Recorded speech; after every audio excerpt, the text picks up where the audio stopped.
Christian धर्म की मकोक पोपना ख्रिस्तकुम लिसिंग अमग चामरी मरिबुद्रा हुमदोइदा पृथ्वी अपुनबदा धर्म असि लाइन संदोकप यानबगिदमक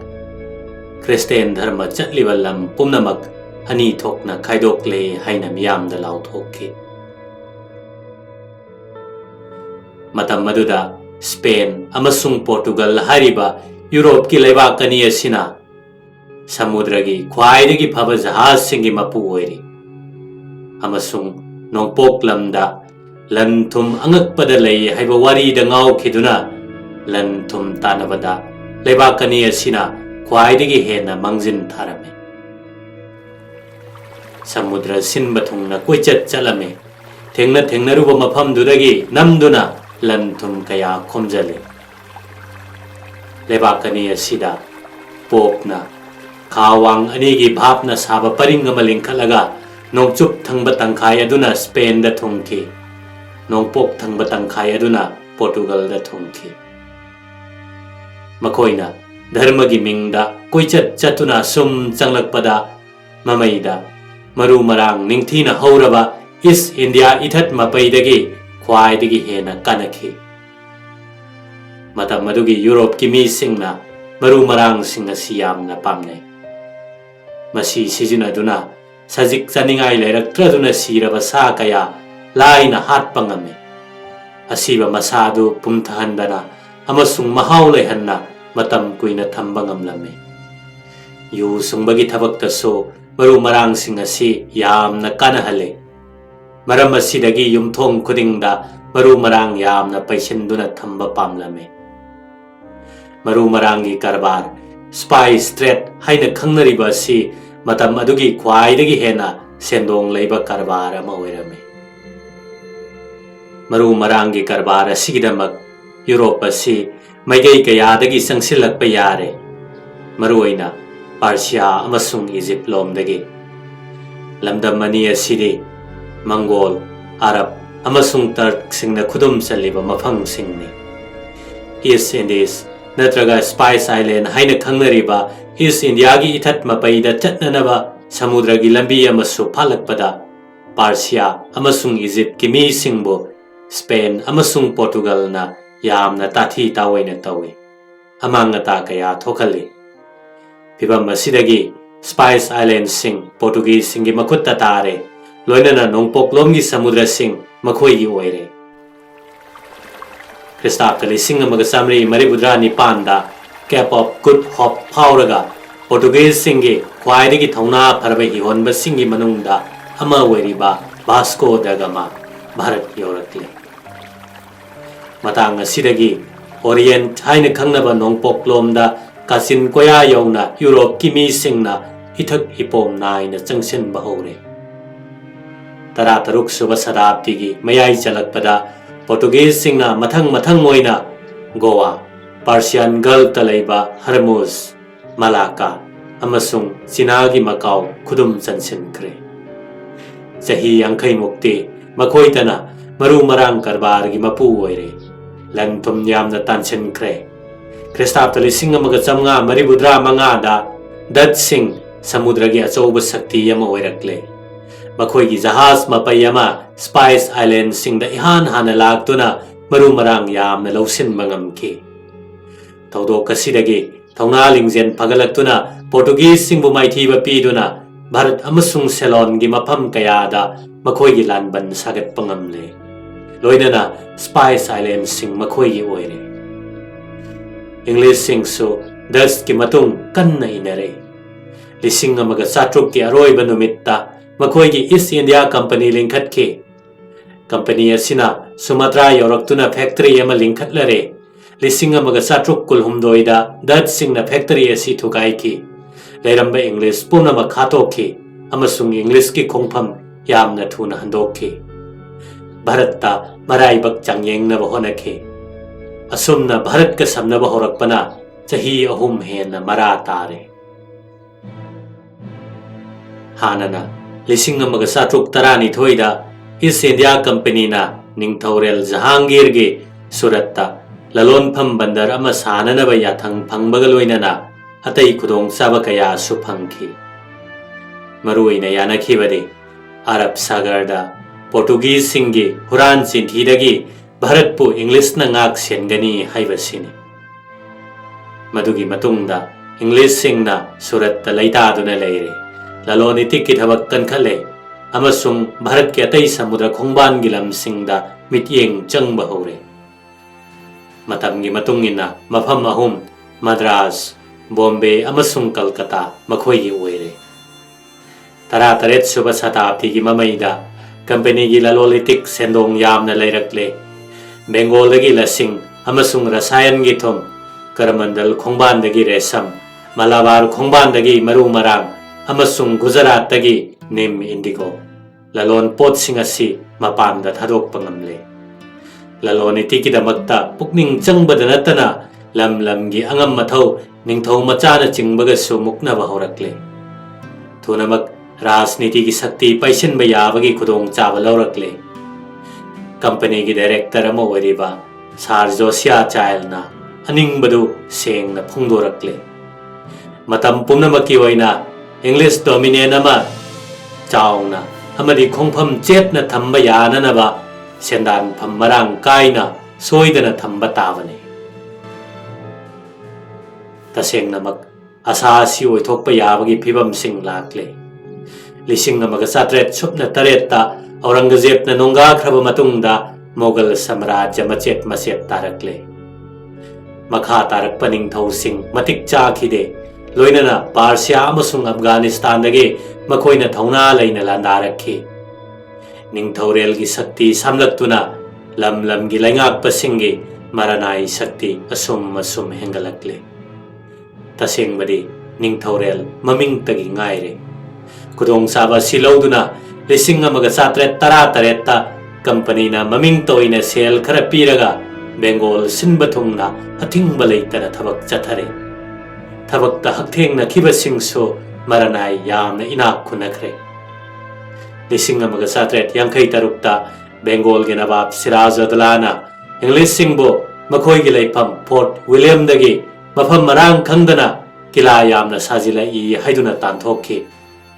अदुबो मद्रास लोमदगी रॉबर्ट क्लाइव ना लुसिंगदुना कंपनी की लानमी थरक्तुना सिराज पु माइथीबा पीखि महाकी मखादा लेरंबा मीर जफरबु नवाब ओइहनखि मतम मदुदा ख्वाइदगी हेना सेंथोक लेबा मफम अम ओइरंबा बेंगोल असि असुमना नमफु साजत अमसुंग वाखल यावदबा थबकता ख्वाइदगी हेना हई सिंगलबा मी कयागी मनुंगदा अमा ओइरिबा क्लाइव की खुदोंबीदा लेरे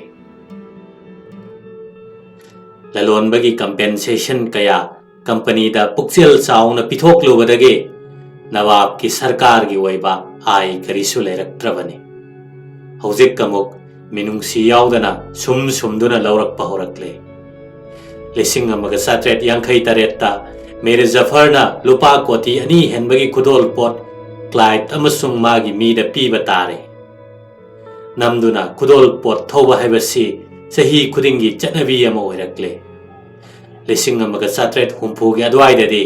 क्लाइव मथंतना सही की ओइना लुपा लाख तरुकी खजना लौरबा लन थुमगी सरुकी मथक्ता लुपा लाख मरिफु सेनगंग ओइना खोमजिनख्रे लिसिंग अमगा सात्रेत हुंफु मंगादा क्लाइव ना भारत की निंगथौरेंदा चावरबा नमथाक अमा तौखि सहीदा सुपनगी लुपा मिलियन मंगा पीरगा कंपनी बु निंगथौगी देवान ओइहनखि मसिना खजना खोंगतपगी अधिकार कंपनी ने फंगबा ngamle बिहार अमसुंग ओडिशादा लैरिबा बेंगोल की मी पुमनमक करबार वाला खुनाइबा नत्रगा लोमी लोइनमक मकोक्ता मखुत हापले कंपनी ने तौनिंगपता तौदुना मीगी मपोत मचै पुमनमक मतपा ngamle हाइनिंगाई लैतना वारबा फिबम मसिउबदा क्लाइव मसामकी मखादा थबक तौरिबा महै मसिंग खरा हेना हैबा कर्मचारी सिंगी मरक्तगी अमना हाय कंपनी ना देवान की फम कारकपदगी लमसिंग असिगी मीसिंग हानदगी हेना फिबम यामना सोकले तौनिंगबता तौबा ngamba अचुमरान येंगदबा मियोइसिंगना हाना पालंबा सरकार की मखादा निंगथीना लेपाक ngakcharamba adu हौजिक्ति मुत्पा याबगी मवोंगदा assume assume संगसिलक्ले सुमसु सुमलिबने लिसिंग अमगा सात्रेत हुंबुद्रादा company की ओट नईबगी मथक्ता इकंग थोक्तुना बेंगोल मुत्कदौरे लौमी कांगबु सरुक अहुम थोकपगी अमदी चानिंगाई लेतदुना सीक्रे अदुगा कंपनी की कर्मचारी सिंगदी चाक तांगबगी खुदोंग चाबा सिलौदुना सेल हेन हेन तानसिनख्रे चाक तांगबत नतना प्रोविंस असिदा खुदसा हैबगी थबक अमुक हिंगतलरोइदबा मवोंगदा सीथरे मी पुमनमक हाइनिंगाई लेतना लाइरबगी थाकता लेहले फिवम असी का हेन साथीबा मवोंगदा लाकपदगे ब्रिटिश सरकार तुमिन्ना येंगदुना लेइबा ngamlaktre लिसिंग अमगा सात्रेट हुमुद्रा हुमदोय पार्लियामेंटा आइन अमा सेमदुना बेंगोल की गवर्नर जनरल की थाकता पुखले कंपनी की थबक थोरम सिंह मफम खुदिंग यंगसिलहले अमसुंग चांग नाइना सेल थुम अमदी राजनीति की ओइबा रिपोर्ट सिंह पिखलकनबा सिनरे मखा तारकपा आइन अमना कंपनी असिबो लंदन दा लेइबा सरकार की मंत्री सिंह की लुचिंग मखादा थंबा बोर्ड ऑफ कंट्रोल अमगी मखादा थमले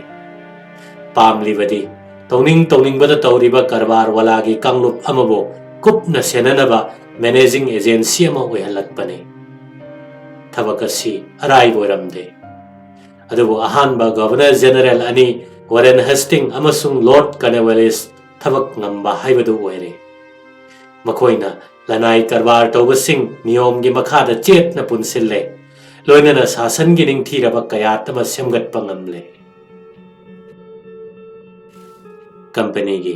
मसागी थौसिल मवोंग चाना सेमगतलबा मतुंगदा पाकथोक चाउथोकना थबक चथबा यानबा खुदोंग चाबा कया कोइनी येंगलकले लॉर्ड वेलेस्ली मतांग चाना लिसिंग अमगा सात्रेट मरिबुद्रा निपानदा गवर्नर जनरल ओइरे साथीरबा साम्राज्यवादी ने मसागी सिनफमना सिपाहीने कंपनी की ख्वाइदगी हेना चाउरबा यक्नबा मैसूर की टिपू सुल्तान की मथक लांदारे मागी लेबाक कांगखोंग चैहले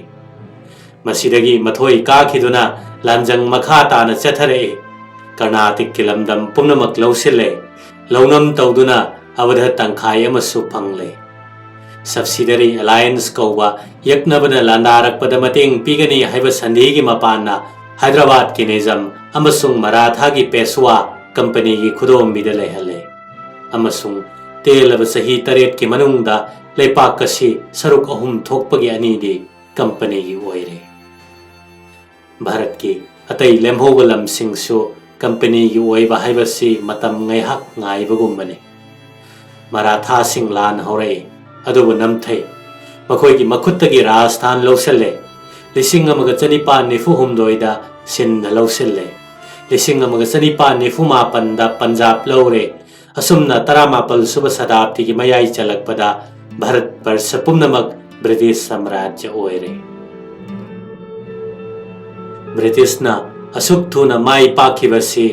मखोई लान की खुसुखुलाई हेना फबदगिनी हाइबा याई लोइनना लान की लालोंग अमसुंग सिफाई निंगथीना सेमगतखिबदगिनी मतम की मतुंगिना भारत की निंगथौ खरसु लानमी अमसुंग खुसुखुलाई मतम चुनबा मवोंगदा कन्ना सेमगतनरे खुदम ओइना पंजाब की रंजित सिंह मराठा की माधव राव सिंधिया मैसूर की सुल्तान हैदर अली अमसुंग टिपू ममिंग पनबा याई अदुबु मखोइसु मराइबक थीखि मरमदि मखोइ मसेल मोट मानखिदे मसागी लानसंगी मियोई कया मबुक सेंखिदे कंपनी की मराइबक फबा हैबदो ओइखि अदुमकपु परा अमदि तमहौरे अपुनबा जाति की लिंगजेन मानबा दरकार ओइ हाइबा भारत मचासिंगी मपुकनिंगदा तपना भाव तानरखि अपुनबा जाति की वाखलोन नेशनलिज्म असी तसेंगबदे भारत मचासिंगना नोंगचुप लोमगी वाखलोनदगी नौना तमखिबने अहानबा मिकअप थोकपा असी बेंगोल दा ओइखि मरमदि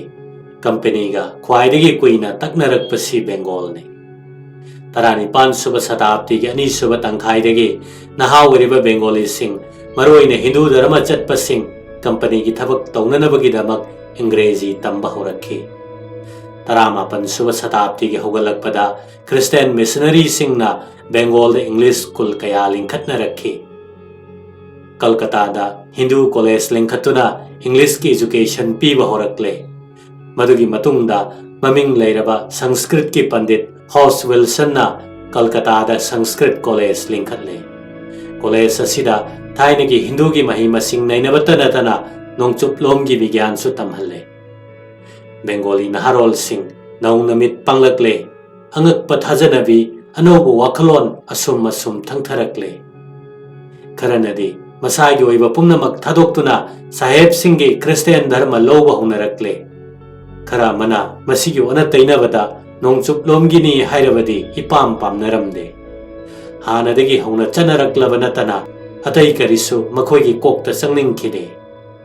अतोप खरा मना मसागी ओइबा संस्कृति की थबकसिंग हेना कनखतनबगिदमक नोंगचुपलोमगी वाखलोन जस्टिस डेमोक्रेसी अमसुंग लिबर्टी की लौसिंग हेना मवोंग चाबा येंगदुना सिजिनगदबनी हाइना कन्ना थाजनरखी भारत की अहानब नेशनलिस्ट की मनुंगदा ख्वाइदगी हेना मसक नाइबा मिहुत अमा ओइना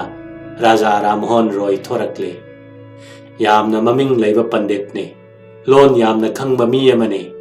भारत मचासिंग मनुंगदा ख्वाइदगी फम चाव थबक पाइरमबदु नौना पोथारकले ममा लेबाक की सेवादा मसा कथोकले मरैबाक मचासिंगना थाइनगी अंधविश्वास की थबकसिंग अमसुंग समाज की फत्तब चनबीसिंग थादोक्तुना यांगना चेलिबा पृथ्वी की खोंगचत खोंगजेंदा मतिक चाना मिपुम खुदिंगना थौदांग लौगदबनी हाइबसी महाकी अकनबा पाउजेल ओइरकले महाक यामना थौना लैरबा अनौब समाज सेमगतपा रिफॉर्मर अमा ओइरकले महाकी ख्वाइदगी हेना माइ पाखिबा थौदांग सिंगी मनुंगदा सती मई थाबा तोखनखिबा सिनी महाकना अनौब धर्म ब्रह्म समाज कौबा अमा लिंखतखे धर्म सिदा हिंदू इस्लाम अमसुंग क्रिस्टियन की ख्वाइदगी हेना फरबा वाखलोन सिंग अदु पुनसिन्नबा लाक्नखे अदुबो असुमना तोत्सिन यानसिन्नबा धर्म अमा मियामना पामनखिदे मसिमदी महाकी माइथीबा अमने राजा राममोहन रॉयना अहानबो ओइना सिंथानिंगाई ओइबा लमजिंग पिरमलिबदे मतौ करमना सिविक अमसुंग राजनीति के अधिकार फंगदगे हाइबसिनी महाकना फोंगना सरकार ग सिंगनखिबदे सरकार ना पाव की सेफोंगदा अथिंगबा पिरोइदबने सरकार की आयन सेमबदा भारत मचा सिंग यौहनगदबने ज्यूरी एक्टा क्रिस्टियन नतबा सिंगबु जज ओहेंदबा सि यारोय हाइबना चिंगबा सिनी वाफम सिंग असि अंगौबा साहेब सिंगी मथक्ता फोंगना सिंगनखिबने मरैबाक निंगजबगी तांगलबा खुदोल ngaktane tungi mirolna kaawba leiraroidaba puari gi tangkak amani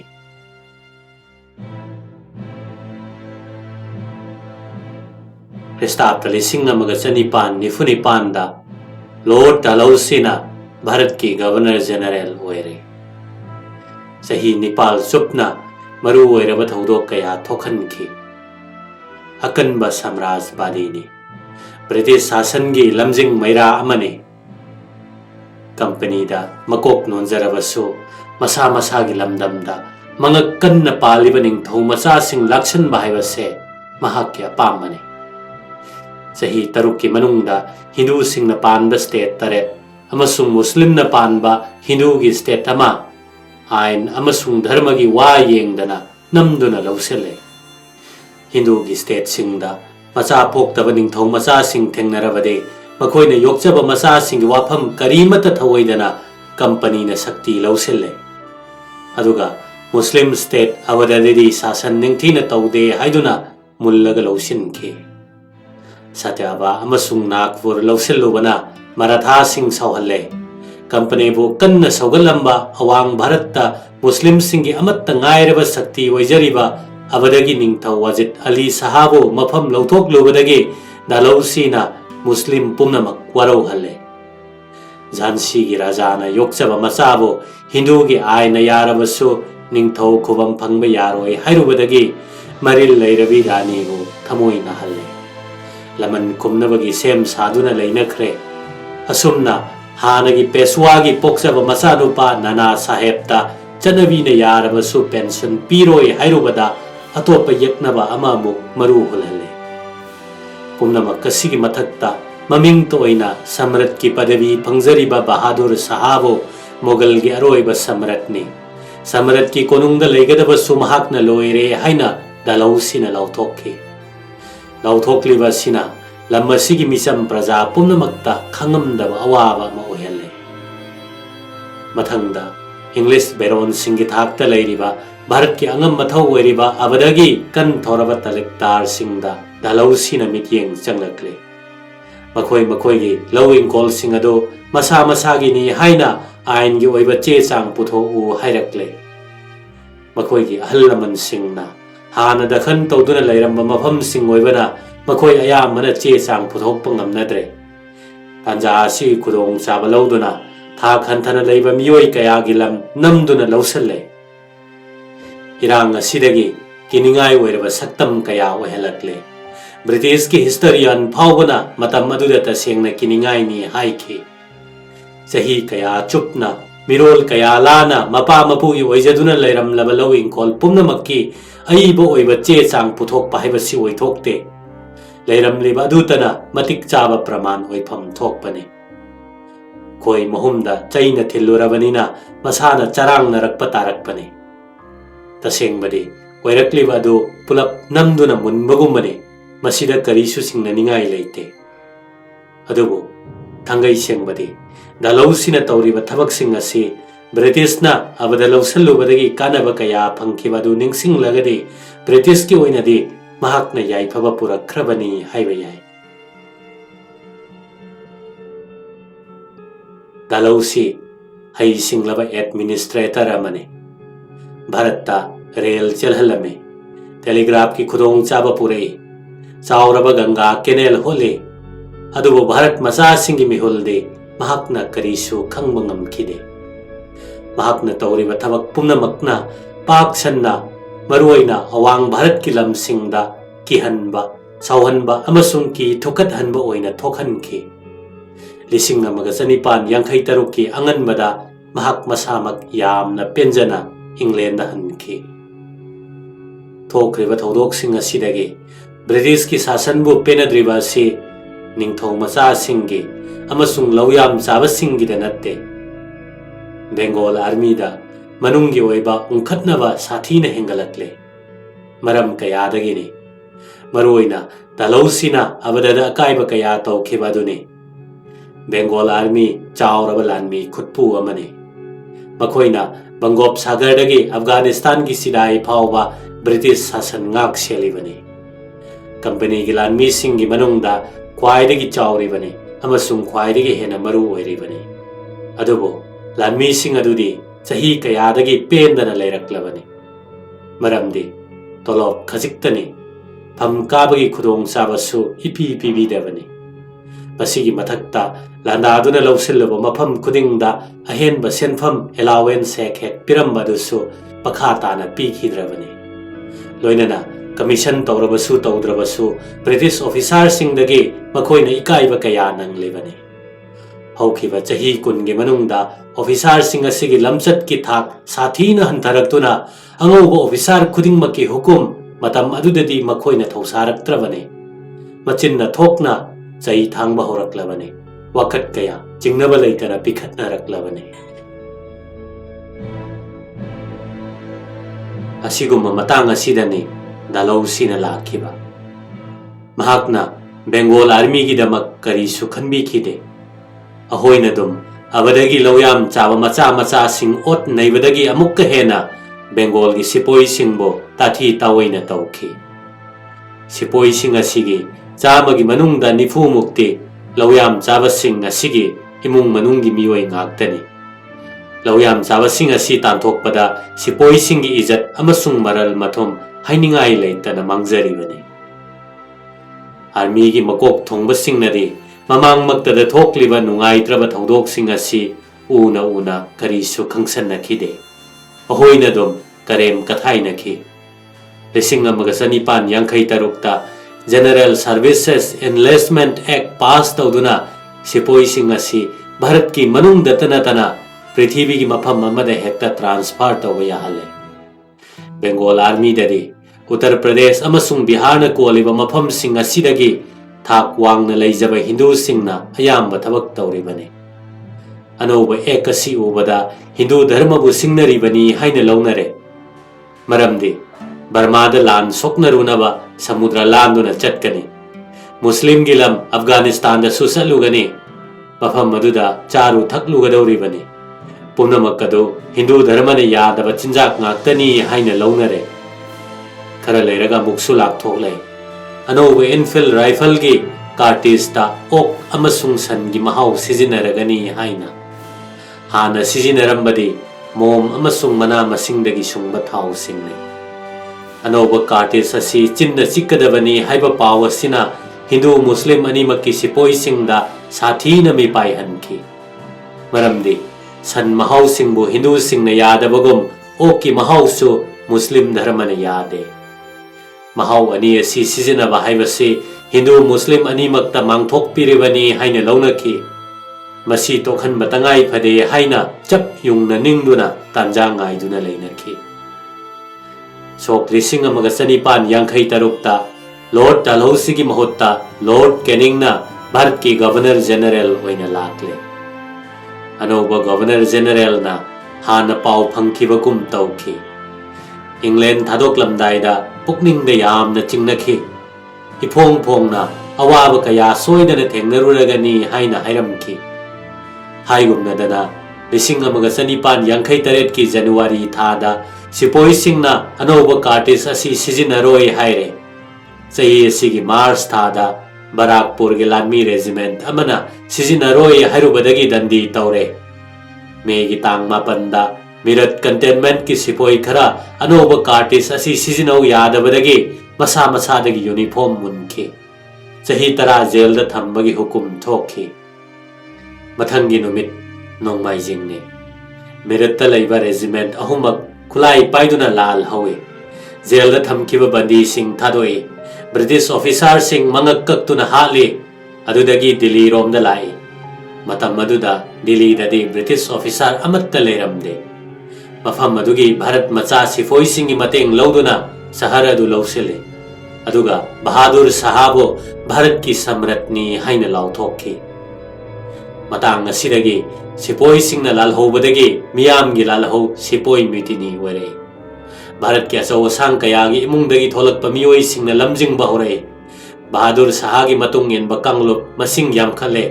मखोय अदुगी मरक्ता अबदगी मपुरोइबा लैत्रबी Begum Hazrat Mahal Peshwa ओइरंबगी योक्चब मचानुपा Nana Saheb मराठागी gorilla लुचिंगबा मतिक लैरबा तंतिया तोपे झांसी की रानी लक्ष्मीबाई यौसिनख्रे चैरक असिदा मुस्लिम धर्मबु सिंगरक्लिबा मियोई सिंग मायोक्ता फैजाबाद अमसुंग इलाहाबाद की मौलवी सिंगना मुस्लिम पुनमक लान हौनबा लाउथोकले नाना साहेब की लिसिंग मखादा लालहौबा लानमी सिंगना कानपुर ब्रिटिश सिंग आक्रमण तौबा हौरे संधि तौसी हाइजिनदुना लाकपा ब्रिटिश कया गंगा तुरेल दही होलकपदा लंबी दा हाले लखनऊ दसो हजरत महल न लुचिंगबा लानमी खुदपु अमना ब्रिटिश सिंग आक्रमण तौखे अदुबो मखोइना चिफ कमिश्नर की लैफम रेजिडेंसी दा लोतुना हिंगहौवे मफम अदु ब्रिटिश की किला वथोकले मखोइबो कन्ननबा अहेनबा ब्रिटिश लानमी थाजिलक्त्रि फावबा हिंगबदि ngamhauki lalhauba kaya mathang mathang chongthoknarक्तुना तांतिया तोपे अमसुंग झांसी रानी ना बंदल खन लौसिनबदा खान बहादुर खान ना बहल खन लौसिनबदा कनवार सिंह ना नोंगचुप बिहार शक्ति लाइना पालहनबदा अंगम अंगम मतेंग पिनरक्की ब्रिटिश सिंह मफम पुम्नमक्ता मी पाइनरक्ले मफम पुम्नमक्ता सिफोई सिंगी मतम कुइनदगी खांगदुना लाक्लबा पेंदबा अदुबु फोंदोकनबगी तांजा फंगलदुना ब्रिटिश ऑफिसर मखै थेंगनरुबा मफमदा हालक्ले जुन की मयाई चंसेलकपददी बिहार की पटनादगी राजस्थान की नसीराबाद फावबा भारत की लम मखै लालहौबा सिंह की मखुत्ता तारे अदुबु लालहौबा सिंह की माई पाक्लिबादो मतम सांखिदे मरमदे मखोइगी अपुनबा लुचिंगबा अमदी मतम सांगना लान सोकनबगी मचाक मथुम वाटखी बहादुर शाह सही मरीफू हेलबनी लानमी की कमांडर इन चीफ ओइबगी अचौब थौदांग लौबगी महुत्ता मचा मसु योगपदन हेना पुकनिंग चंगदुना लैथोखी महाकी हेक मथंगद शक्ति पाइरिबासी नाना साहेबनी महाक्सु यक्नबा लंबा तौनबगी अकुप्पा लामथोंग सिनबददी खरा सोना थोखी ब्रिटिश सिंगिरी ꯅꯤꯡꯊꯤꯅ ꯂꯥꯂꯣꯡ ꯁꯤꯟꯕꯗ ꯍꯩꯕꯇ ꯅꯠꯇꯅ ꯃꯤ ꯑꯃꯁꯨꯡ ꯈꯨꯠꯁꯨ ꯈꯨꯠꯂꯥꯏ ꯃꯔꯥꯡ ꯀꯥꯏꯅ ꯂꯩꯔꯤꯕꯅꯤ꯫ ꯃꯈꯣꯏꯅ ꯃꯈꯣꯏꯒꯤ ꯂꯥꯟꯃꯤꯁꯤꯡ ꯍꯦꯟꯅ ꯐꯒꯠꯄ ꯃꯑꯣꯡꯗ ꯁꯦꯝꯖꯤꯜꯂꯤ, ꯏꯋꯥ ꯋꯥꯗꯅ ꯃꯥꯡꯈ꯭ꯔꯤꯕ ꯂꯝ ꯄꯨꯝꯅꯃꯛ ꯑꯃꯨꯛ ꯍꯟꯅ ꯂꯧꯁꯤꯟꯕ ꯉꯝꯈꯤ꯫ ꯈꯪꯍꯧꯗꯅ ꯆꯥꯎꯅ ꯂꯥꯜꯍꯧꯔꯛꯈꯤꯕ ꯑꯁꯤꯗꯒꯤ ꯕ꯭ꯔꯤꯇꯤꯁꯁꯤꯡꯅ ꯁꯥꯊꯤꯕ ꯑꯀꯤꯕ ꯑꯃꯗꯤ ꯊꯦꯡꯅꯔꯦ꯫ ꯑꯀꯤꯕ ꯑꯁꯤꯒꯤ ꯃꯊꯛꯇ ꯀꯥꯟꯄꯨꯔꯗ ꯕ꯭ꯔꯤꯇꯤꯁ ꯃꯆꯥ ꯀꯌꯥ ꯇꯝꯊꯤꯅ ꯍꯥꯠꯈꯤꯕꯒꯤ, ꯂꯈꯅꯧ ꯂꯧꯁꯤꯟꯈꯤꯕꯗ ꯇꯨꯖꯨꯡꯅꯤꯡꯉꯥꯏ ꯑꯣꯏꯕ ꯊꯧꯗꯣꯛ ꯀꯌꯥ ꯄꯥꯡꯊꯣꯛꯈꯤꯕꯒꯤ ꯑꯃꯁꯨꯡ ꯅꯨꯄꯤ ꯑꯉꯥꯡ ꯀꯌꯥ ꯄꯪꯍꯥꯠꯇ ꯍꯥꯠꯈꯤꯕꯒꯤ ꯑꯁꯥꯎꯕ ꯂꯩꯔꯤꯕꯅꯤ꯫ ꯃꯁꯤꯗꯒꯤ ꯕ꯭ꯔꯤꯇꯤꯁꯅ ꯂꯃꯟ ꯈꯨꯝꯃꯛꯄ ꯍꯥꯏꯅꯤꯡꯉꯥꯏ ꯂꯩꯇꯅ ꯇꯝꯊꯤꯈꯤ꯫ ꯄꯟꯖꯥꯕꯇꯒꯤ ꯂꯥꯟꯃꯤ ꯀꯧꯔꯒ ꯗꯤꯜꯂꯤ ꯑꯃꯨꯛ ꯍꯟꯅ ꯂꯧꯁꯤꯟꯈ꯭ꯔꯒ ꯃꯐꯝ ꯄꯨꯝꯅꯃꯛꯇ ꯑꯀꯟꯕ ꯏꯔꯥꯡ ꯁꯟꯗꯣꯛꯈꯤ꯫ ꯏꯔꯥꯡ ꯑꯁꯤ ꯅꯥꯗꯤꯔ ꯁꯥꯍꯅ ꯇꯧꯈꯤꯕ ꯑꯣꯠ ꯅꯩꯕꯒꯤ ꯊꯕꯛ ꯑꯗꯨꯒ ꯄꯥꯡꯈꯛ ꯑꯣꯏꯈꯤ꯫ ꯁꯍꯔ ꯑꯗꯨ ꯏꯈꯦꯡꯇꯅ ꯊꯨꯝꯍꯠꯈꯤ꯫ ꯕ꯭ꯔꯤꯇꯤꯁꯁꯤꯡꯕꯨ ꯍꯥꯠꯈꯤꯕ ꯃꯐꯝꯁꯤꯡ ꯀꯥꯟꯄꯨꯔ, ꯂꯈꯅꯧ, ꯑꯦꯂꯥꯍꯥꯕꯥꯗ ꯑꯃꯁꯨꯡ ꯑꯇꯩ ꯁꯍꯔ ꯀꯌꯥꯗ ꯅꯨꯄꯥ ꯅꯨꯄꯤ ꯑꯃꯁꯨꯡ ꯑꯉꯥꯡ ꯃꯁꯤꯡ ꯂꯥꯛꯀꯝꯗꯅ ꯁꯥ ꯁꯟ ꯍꯥꯠꯄꯒꯨꯝ ꯍꯥꯠꯂꯦ꯫ ꯁꯍꯔꯁꯤꯡ ꯑꯁꯤꯒ ꯅꯛꯅꯅ ꯂꯩꯕ ꯈꯨꯡꯒꯪꯁꯤꯡ ꯃꯔꯝ ꯏꯔꯩ ꯂꯩꯇꯅ ꯃꯩ ꯊꯥꯗꯣꯛꯈꯤ꯫ ꯐꯥꯔꯕ ꯁꯤꯄꯣꯏꯁꯤꯡ ꯐꯤꯜ ꯒꯟꯅ ꯀꯥꯞꯇꯨꯅ ꯅꯠꯇ꯭ꯔꯒ ꯁꯪꯒꯤꯟꯅ ꯊꯤꯟꯗꯨꯅ ꯍꯥꯠꯈꯤ꯫ ꯕꯍꯥꯗꯨꯔ ꯁꯥꯍ ꯕꯔꯃꯥꯒꯤ ꯔꯦꯡꯒꯨꯟꯗ ꯂꯣꯏ ꯊꯥꯔꯦ꯫ ꯃꯆꯥꯁꯤꯡ ꯂꯣꯏꯅꯃꯛ ꯃꯤꯅꯨꯡꯁꯤ ꯍꯩꯇꯅ ꯍꯥꯠꯇꯣꯛꯈꯤ꯫ ꯕ꯭ꯔꯤꯇꯤꯁꯀꯤ ꯆꯥꯎꯔꯕ ꯑꯔꯣꯏꯕ ꯈꯣꯡꯖꯪ ꯑꯃꯅ ꯓꯥꯟꯁꯤꯗꯒꯤ ꯇꯥꯟꯊꯣꯔꯛꯄ ꯔꯥꯅꯤꯅ ꯇꯥꯟꯇꯤꯌꯥꯒ ꯂꯣꯏꯅꯅ ꯒ꯭ꯋꯥꯂꯤꯌꯣꯔ ꯂꯧꯁꯤꯟꯅꯕ ꯍꯣꯠꯅꯔꯛꯂꯦ꯫ 1959ꯒꯤ ꯖꯨꯟ ꯊꯥꯗ ꯅꯨꯄꯥꯒꯤ ꯐꯤꯖꯦꯠ ꯁꯦꯠꯂꯒ ꯁꯒꯣꯜ ꯇꯣꯡꯗꯨꯅ ꯑꯔꯣꯏꯕ ꯂꯥꯟ ꯊꯦꯡꯅꯔꯝꯂꯒ ꯓꯥꯟꯁꯤ ꯔꯥꯅꯤ ꯅꯣꯡꯒꯥꯈ꯭ꯔꯦ꯫ ꯇꯥꯟꯇꯤꯌꯥ ꯅꯥꯟꯊꯣꯛꯈꯤ, ꯑꯗꯨꯕꯨ ꯃꯃꯩꯗ ꯐꯥꯔꯒ ꯐꯥꯔꯁꯤ ꯇꯧꯗꯨꯅ ꯍꯥꯠꯈꯤ꯫ ꯕ꯭ꯔꯤꯇꯤꯁꯀꯤ ꯌꯣꯜꯂꯤꯡꯗꯒꯤ ꯅꯥꯟꯊꯣꯛꯅꯕ ꯄꯥꯛ ꯆꯥꯎꯅ ꯏꯍꯥꯟ ꯍꯥꯟꯅ ꯍꯣꯠꯅꯔꯤꯕ ꯑꯁꯤ ꯚꯥꯔꯠꯀꯤ ꯏꯇꯤꯍꯥꯁꯇ ꯌꯥꯝꯅ ꯃꯔꯨꯑꯣꯏꯕ ꯂꯥꯜꯍꯧ ꯑꯃꯅꯤ꯫ ꯑꯗꯨꯕꯨ ꯂꯥꯜꯍꯧꯕꯁꯤꯡꯗ ꯄꯨꯛꯅꯤꯡ ꯊꯧꯒꯠꯈꯤꯕꯗꯤ ꯑꯋꯥꯡꯕ ꯋꯥꯈꯜꯂꯣꯟ ꯑꯃꯅ ꯅꯠꯈꯤꯗꯦ꯫ ꯆꯨꯝꯅꯒꯤ ꯃꯈꯣꯏꯕꯨ ꯑꯣꯜꯂꯤꯕ ꯕ꯭ꯔꯤꯇꯤꯁ ꯃꯆꯥꯁꯤꯡꯕꯨ ꯇꯨꯀꯠꯆꯕ ꯈꯔ ꯑꯗꯨꯅ ꯑꯣꯏꯈꯤꯕꯅꯤ꯫ ꯃꯨꯒꯜꯁꯤꯡꯅ ꯄꯥꯜꯂꯤꯉꯩ ꯃꯇꯝꯗꯁꯨ ꯂꯥꯜꯍꯧꯕꯒꯤ ꯏꯔꯥꯡ ꯂꯩꯈꯤꯗꯕ ꯅꯠꯇꯦ꯫ ꯑꯗꯨꯕꯨ ꯃꯨꯒꯜꯁꯤꯡꯗꯤ ꯃꯈꯣꯏꯕꯨ ꯃꯈꯥ ꯇꯥꯅ ꯇꯥꯊꯤꯈꯤꯗꯦ꯫ ꯃꯔꯝ ꯑꯗꯨꯅ ꯃꯈꯣꯏꯗꯤ ꯍꯥꯟꯅꯒꯨꯝꯅ ꯂꯩꯃꯤꯟꯅꯕ ꯉꯝꯒꯅꯤ ꯅꯤꯡꯈꯤꯕꯅꯤ꯫ ꯃꯈꯣꯏꯒꯤ ꯄꯥꯟꯗꯝꯗꯤ ꯑꯅꯧꯕ ꯚꯥꯔꯠ ꯑꯃ ꯁꯦꯝꯒꯠꯄ ꯅꯠꯇꯦ, ꯑꯔꯤꯕ ꯚꯥꯔꯠ ꯑꯗꯨ ꯅꯧꯅ ꯍꯤꯡꯍꯟꯕꯅꯤ꯫ ꯃꯔꯝ ꯑꯁꯤꯅ ꯃꯈꯣꯏꯅ ꯃꯥꯏꯊꯤꯕꯗ ꯚꯥꯔꯠꯀꯤ ꯄꯔꯝꯄꯔꯥꯗꯤ ꯁꯥꯊꯤꯅ ꯁꯣꯛꯍꯜꯂꯕꯅꯤ꯫ ꯑꯗꯨꯕꯨ ꯃꯈꯣꯏꯅ ꯃꯥꯏꯊꯤꯖꯔꯕꯁꯨ ꯕ꯭ꯔꯤꯇꯤꯁꯀꯤ ꯃꯉꯛ ꯀꯟꯕ ꯁꯥꯖꯠꯇꯗꯤ ꯆꯩꯊꯦꯡ ꯑꯃ ꯄꯤꯈꯤꯕꯅꯤ꯫ ꯁꯥꯁꯟ ꯄꯥꯏꯕꯒ ꯄꯥꯏꯗꯕꯒꯒꯤ ꯃꯔꯛꯇ ꯑꯅꯧꯕ ꯏꯔꯥꯡ ꯑꯃ ꯂꯥꯛꯅꯕꯒꯤ ꯐꯤꯚꯝ ꯑꯃ ꯁꯥꯒꯠꯈꯤꯕꯅꯤ꯫